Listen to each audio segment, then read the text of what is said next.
Hello दोस्तों, नमस्कार। स्वागत है आपका अपने चैनल ट्रिकी सॉल्यूशन पर। ट्रिकी सॉल्यूशन में आज हम लोग पढ़ेंगे past perfect continuous tense. Past का आज अंतिम क्लास होगा। प्रेजेंट भी ख़त्म कर चुके हैं, पास्ट भी अगर आप लोग नहीं देखें तो प्रीवियस में जाके देख लें, यानी कि पार्ट वाइज आप प्ले लिस्ट में जाके देख लें। और एक बात हम आपको एसएससी, सीएचएसएल हो, एमटीएस हो, सीजीएल हो, या बैंक पीओ क्लर्क हो, या रेलवे हो, NTPC, group D, RB, LP, सारे का प्रैक्टिस सेट भी देते हैं, डेली करंट अफेयर भी देते हैं। और मैथ्स, रीजनिंग, इंग्लिश का पार्ट वाइज कराते हैं आपको सिलेबस पूरा। इसीलिए अगर आप हमारे चैनल पर नए हैं तो चैनल को सब्सक्राइब कीजिए और लाइक कीजिए और अपने दोस्तों में, फ्रेंडों में शेयर कीजिए। तो चलिए आज हम लोग पास्ट परफेक्ट कॉन्टिन्यूअस टेंस समझेंगे। तो पास्ट परफेक्ट कॉन्टिन्यूअस टेंस आखिर है क्या? तो पास्ट परफेक्ट कॉन्टिन्यूअस टेंस जिस तरह प्रेजेंट परफेक्ट कॉन्टिन्यूअस टेंस में बताए थे कि देखिए क्या है, परफेक्ट यानी पूरा, पूर्ण, कॉन्टिन्यूअस यानी चलता रहे, यानी कि ऐसा आपको पता चले कि पास्ट टाइम में, बीते हुए समय में कोई काम चलता रहता था, ठीक, चल रहा था, उसको कहेंगे हम लोग पास्ट परफेक्ट टेंस। जैसे सोहन गाना गाता रहा था, सोहन क्या कर रहा था? गाना गाते रहता था। फिर है इसका पहचानने का नियम। आखिर हम लोग कैसे पहचानेंगे, जो कि ट्रांसलेट करेंगे इंग्लिश में उनको। तो देखिए पहचानने का नियम क्या है। तो जिस हिंदी वाक्य के क्रिया के अंत में क्या देखेंगे? ता रहा है, ती रही है, ते रहे हैं, ये सब लगा रहेगा, इत्यादि लगा रहेगा, उसको पास्ट परफेक्ट कंटिन्यूअस टेंस में कहेंगे। यानी जिससे पता चलेगा कि कंटिन्यू चल रहा था और वो परफेक्ट हो गया था, पूर्ण हो गया था, यानी पूर्ण अपूर्ण दोनों का बात हो। ठीक, कंटिन्यू मिस हो गया, पूर्ण चल रहा है जो। ठीक, तो जैसे सोहन गाना गाता रहा था, यानी क्या है? सोहन है, एक लड़का है, एक व्यक्ति है जो कि क्या कर रहा था? गाना जो है यानी गीत जो है वो गाता रहा था। तो कब? पास्ट में उसकी एक्शन क्या थी? कंटिन्यू थी। तो अब इसको बनाएंगे कैसे, इसका स्ट्रक्चर क्या होगा?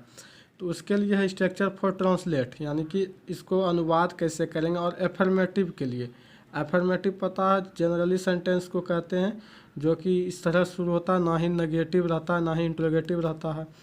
तो देखिए, देखते हैं। तो उसमें क्या करेंगे, पहले हम लोग सब्जेक्ट लगाएंगे, फिर सभी के साथ हैड बिन लगा देंगे।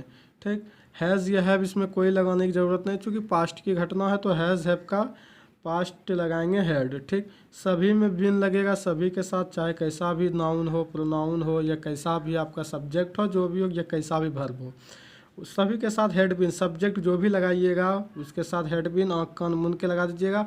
उसके बाद वर्ब का चौथा रूप है। तो वर्ब का चौथा रूप कौन सा? जहाँ आपको मिल जाएगा ये ता रहा था वो वाला, जैसे गाता है तो गाता का क्या होता है? गाना, गाना का सिंग होता है, तो उसका वर्ब का चौथा रूप लगा देना है। उसके बाद ऑब्जेक्ट जो रहेगा, यानी गीत, गीत का सॉन्ग होता है वो ऑब्जेक्ट, ऑब्जेक्ट लगा देना है। यानी कि ऑब्जेक्ट वो हो गया। वर्ब के बाद अब जिसको आपको लिखना है लिख दीजिए पीछे से आते हुए। यहाँ वर्ब हुआ, इसको लिखने के बाद पीछे से आते हुए, तो वर्ब के बाद यहाँ से आएंगे तो गाना ही है, तो सॉन्ग हो जाएगा। तो चलिए बनाते हैं इसको। इसमें क्या है? सब्जेक्ट राम है, तो राम हम लोग लिख दिए। ठीक, कोई दिक्कत नहीं। अब है क्या? तो अब है आपका भैया राम लिख दिए हैं, तो क्या लगाएंगे? Helping verb. तो हेल्पिंग वर्ब लगाएंगे हेड बिन, हेड बिन लग गया। अब और क्या लगाना है? तो वर्ब का चौथा रूप, तो ता रहा है यहाँ मिल गया, यानी टहलना है, टहलना का वॉक, और वॉक के साथ वर्ब का चौथा रूप यानी वॉकिंग। उसके बाद फिर क्या? राम हैड बिन वॉकिंग, कहाँ? छत पर, ऑन द रूफ। बस हो गया, समझ गए? छत का रूप होता है। फिर अब निगेटिव के लिए देख लेंगे स्ट्रक्चर क्या होगा। तो बस निगेटिव के लिए हेड भी, हेड के साथ बस नोट लगा देना है। ठीक, अब देखिए रीता नहीं नाचती रही थी, नहीं आ गया तो रीता। उसके बाद हेड सबके साथ बस निगेटिव है तो नोट यहाँ लगा दिए हैं, रीता हेड नोट। फिर नाचती का क्या होता है? नाचना है, तो नाचना का डांस, इसके साथ आईएनजी लगा दिए, हो गया। अब देखेंगे इंट्रोगेटिव में। इंट्रोगेटिव में बताए हुए हैं कि इंट्रोगेटिव कितने प्रकार के होते हैं। एक WH, एक यस नो। यस नो किसको कहते हैं ये भी बता दिए हैं प्रीवियस क्लास में। प्रीवियस नहीं देखे हैं तो ज़रूर देख लें, क्योंकि हम इसलिए कहते हैं कि हम पार्ट वाइज कराते हैं, और आप अगर पार्ट वाइज देखिएगा तो आपको किसी भी एग्ज़ाम की प्रिपरेशन करने में दिक्कत नहीं होगी। तो चलिए इंट्रोगेटिव के लिए अब देख लेते हैं। इंट्रोगेटिव सेंटेंस के लिए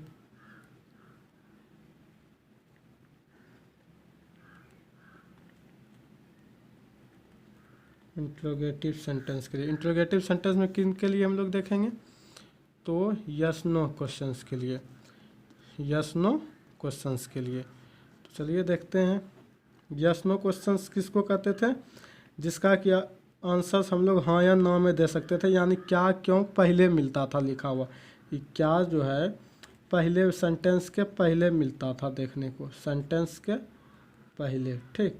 तो वो आ जाता आपका कौन सा, यस नो, ठीक। क्या मिल गया पहले, तो यस नो। तो अब वैसे डिफाइन इनका हम प्रीवियस क्लास में लिखा दिए हैं, आप लोग वहाँ से देख सकते हैं, समझ सकते हैं सेंटेंस। यहाँ आ गया क्या, ठीक। तो क्या, अब किस इसका शुरुआत कर देते, क्या सोहन खाना खाता रहा था। अगर खाता रहा था तो बोलिएगा हाँ, नहीं खाता रहा था तो बोलिएगा नहीं, यानी हाँ या ना में जवाब आया। बाकी बात यही सेंटेंस बोलिएगा, कोई अलग से नहीं बोलिएगा हाँ अमरूद खा रहा था या वैसे, जितना पूछ रहा है उतना बताइएगा। अगर यहाँ ये था सोहन क्यों खाता रहा था, तब बोलिएगा भूख लगा था, यानी कि दूसरा आंसर आ गया, दूसरा आंसर आ गया, यानी तब वो WH क्वेश्चन वाला हो गया। क्यों वगैरह आ गया तो WH वर्ड लगाते हैं, और उसमें क्या क्यों बीच में आपका लिखा मिलेगा, सब्जेक्ट के बाद मिलेगा, लेकिन यहाँ सब्जेक्ट के पहले आपको मिल जाएगा। तो ऐसा में क्या देखिए स्ट्रक्चर क्या करते हैं हम लोग, देख लीजिए इस तरह का स्ट्रक्चर क्या होता है, स्ट्रक्चर ऑफ इंट्रोगेटिव। इंट्रोगेटिव में भी किसका, यस नो क्वेश्चंस वाला, या इसको क्लोज एंडेड भी कहते हैं, ठीक, या क्लोज एंडेड, ठीक। अब देखिए तो इसमें क्या होता है स्ट्रक्चर, आपको हेल्पिंग वर्ब आगे लाना पड़ेगा, तो हेल्पिंग वर्ब हेड, ठीक। अब हेल्पिंग वर्ब हेड बोले थे कि हेल्पिंग वर्ब सब्जेक्ट के बाद जो आता है ये इज एम आर हो, वाज वेयर हो, या हैज हेड हो, या नहीं तो क्या, तो या नहीं तो वो होता है जो कि वर्ब के पहले होता है, तो वर्ब के पहले भी तो यही है, ठीक। हेड नॉट बीन यहाँ देखिए छूट गया था, अभी देखें तो अगर आपको समझ में नहीं आ रहा हो तो कमेंट बॉक्स में ज़रूर बताइएगा। तो हेड हो गया, अब हेड के बाद क्या, सब्जेक्ट डायरेक्ट लिखेंगे, बस हेड लिख दिया। बाकी जैसे होता है ना ये सेंटेंस हम लोग कहाँ लिखे स्ट्रक्चर, वो ऊपर चले गया ना, यहाँ पे है, यहाँ पे है, बस अब यही बैठा देना, सब्जेक्ट है उसके बाद बिन प्लस विपर प्लस सब्जेक्ट, बस यही बैठा देना, कोई नहीं है इस सब में टेंस आप लोग को भारी लगता है, कुछ नहीं है बात। बिन लगा दिए प्लस वर्ब का चौथा रूप लगा दिए, यानी वर्ब में ING लगा देंगे जो भी रहेगा, प्लस ऑब्जेक्ट हो गया। अब देख लीजिए बनाना है इसको तो अपने से बना लीजिए आराम से, हेड हो गया, हेड सोहन सब्जेक्ट लिख दिए। अब बिन लगाना ही है सब में, वर्ब का चौथा रूप लगाना ही है, तो वर्ब का चौथा रूप क्या हो जाएगा, खाता है, तो खाना का हम लोग इट लिखते थे तो ईटिंग हो गया, फिर खाना, एक खाना जिसको भोजन कहते हैं तो फूड हो गया, बन गया। कुछ था, बिन लगा दिए, ईटिंग लगा दिए। अब यही निगेटिव रहता, अगर यहीं क्या सोहन नहीं खाना खाता रहा था तो नोट लगा देते हैं बस यहाँ, और कुछ नहीं था। अब देख लीजिए WH क्वेश्चंस के लिए, WH क्वेश्चंस के लिए स्ट्रक्चर, ठीक, बनाने का नियम। तो इसमें WH वर्ड हम लोग क्या करते हैं, WH वर्ड को पहले लिखते हैं, ठीक।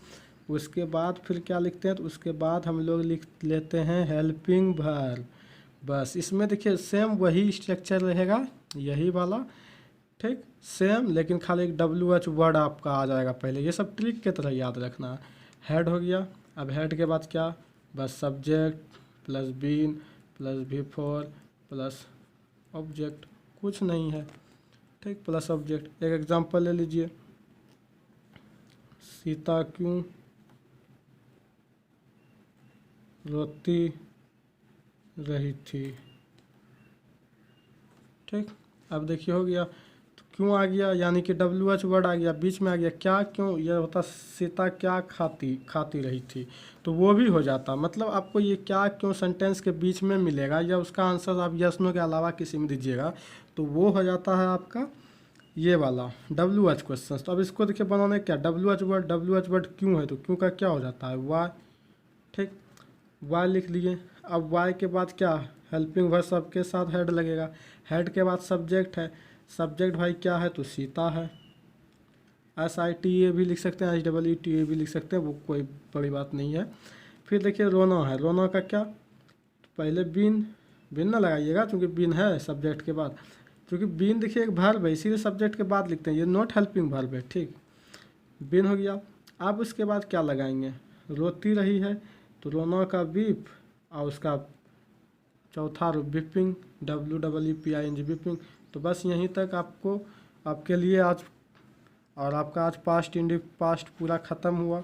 आप हमारे वीडियो को ज़्यादा से ज़्यादा शेयर कीजिए, लाइक कीजिए, और पार्ट वाइज टोटल जाके प्लेलिस्ट में देखा कीजिए, क्योंकि आपकी तभी बेस मजबूत होगा और टोटल प्रिपेयर्ड हो जाएंगे आप कोई भी एग्ज़ाम के लिए। तो चलिए, धन्यवाद।